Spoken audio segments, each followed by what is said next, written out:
MCT4C, day 27, lesson 4.1, which is exponent laws. We've sort of got the grade 10 and 11 review of that yesterday, and we're going to get some more big boy and big girl questions today, more grade 12 like.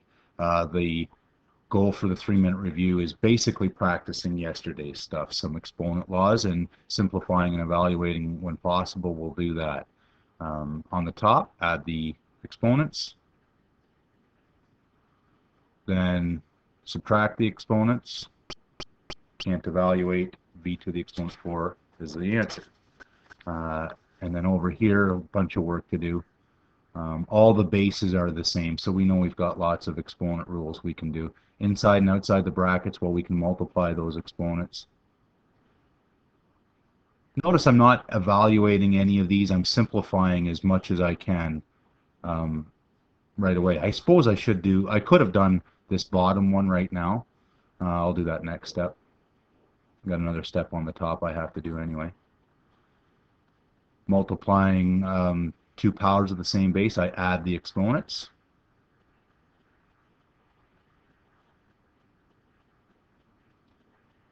And dividing 2 powers of the same base, I subtract exponents. Watch this. Subtract -1. 3 subtract -1, and the exponents, that's 4, isn't it? That's 4. And so now in the last step, dividing, I subtract the exponents again. -5 subtract 4 is -2 to the exponent -9. Say, well, can we leave it like that? Now let's go a little step further. I probably would take that because it shows that you know all your exponent laws, but let's finish this thing off. A negative exponent means to flip the base. And then this -2 to the exponent 9 you can put into your calculator, I suppose, or just count by doubling, 2, 4, 8, 16, 32, 64, 128, 256, and then 9 of them is 512. Since it's an odd number, I know it's negative. Done.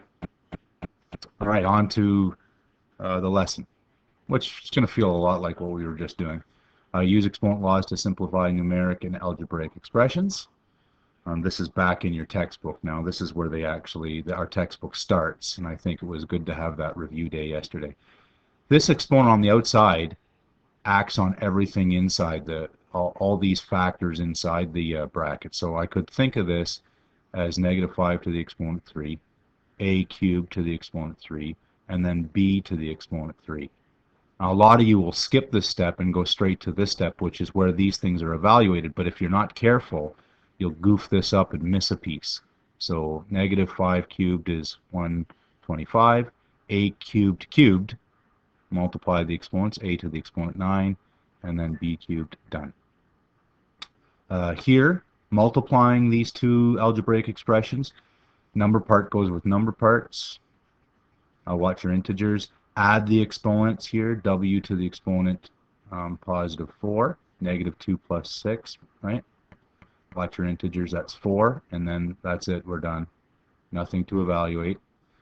Here, notice that 4 divided by 12 is a decimal, and I don't want to get a decimal here. I want to keep it exact.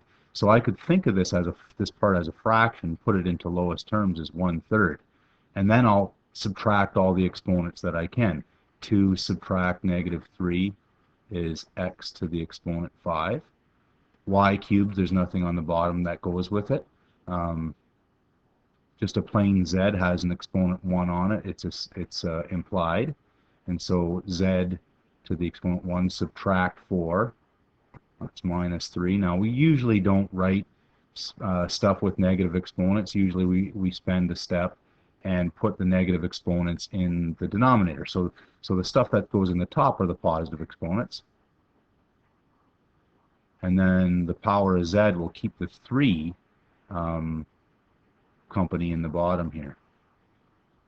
Notice 1 times that is just that, and the 3 is kind of in the bottom. Nice. Is that it for this slide? Yeah, onward we go. Next one is we've got kind of a fraction algebra thing here, but it's to negative exponents. So the first thing I'm going to do is take care of that minus by flipping the base. Flipping the base like this, and then that becomes a positive exponent. Now I can think of that positive exponent going on to everything in the brackets, right? In this step, again, you'll skip, and I'll be okay with that. You know, you'll go straight to this step, which I think is going to be the final answer. X to the exponent 6. And notice the number parts don't cancel anymore, so that's looking pretty good. This one we've got fraction exponents, but it doesn't change any of the rules. On the top, multiplying two powers with the same base, I have to add the exponents. I'm going to do the fraction action in the margin over here. Common denominator is 6. Multiply the bottom by 3, so multiply the top by 3, multiply the bottom by 2, multiply the top by 2 is 7/6. So this is going to be added, those two exponents is 7/6.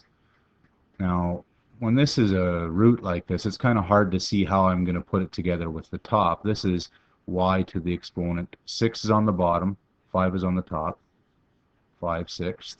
And then I'm subtracting the exponents, dividing two powers of the same base, subtracting the exponents. Fraction action in the margin here. Already common denominator, so that's 2/6. But 2/6 is actually 1/3 in lowest terms. So I can write that as y to the exponent 1/3, which if I wanted to write it in radicals again, the bottom number is the root, the top number is the exponent. It's all good. All right, how are we doing for time here? This might be a good spot to stop. Let's just have a look. It's not bad, but I am going to stop there. We've got a couple of more questions to go. So I'll stop there for part 1. Part 2 will come in a second.